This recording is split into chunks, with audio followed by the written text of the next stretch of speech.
Comment lire les informations d'un graphique à courbe?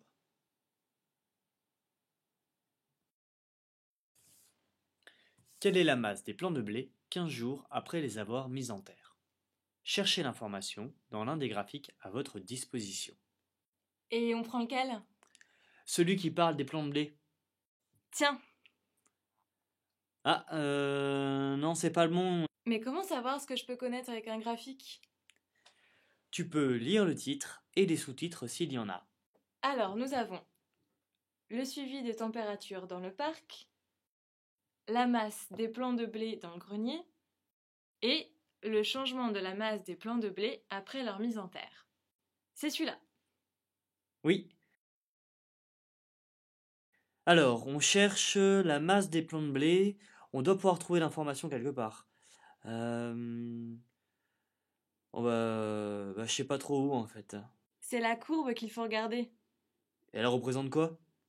Elle représente un phénomène, l'évolution, c'est-à-dire le changement, de la grandeur qui est indiquée en ordonnée, la grandeur étudiée, en fonction de la grandeur en abscisse, la grandeur contrôlée.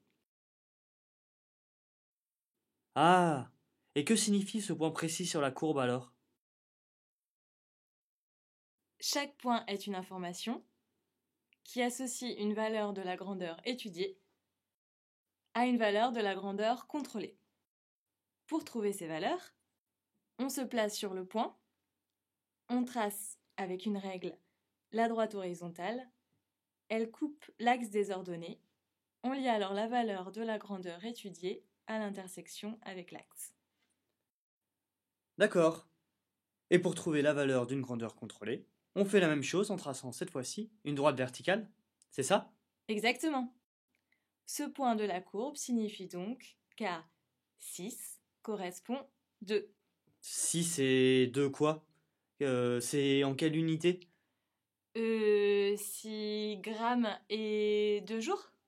T'es sûr? Tu peux repérer les unités utilisées pour chaque grandeur. Elles sont indiquées sur chacun des axes.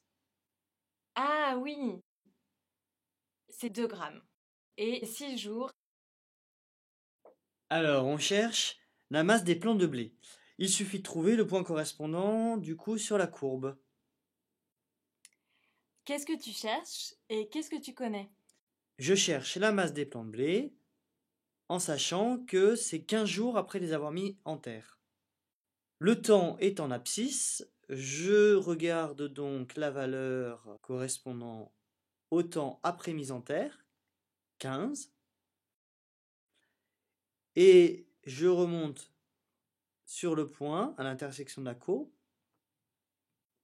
Je trace ensuite la droite horizontale.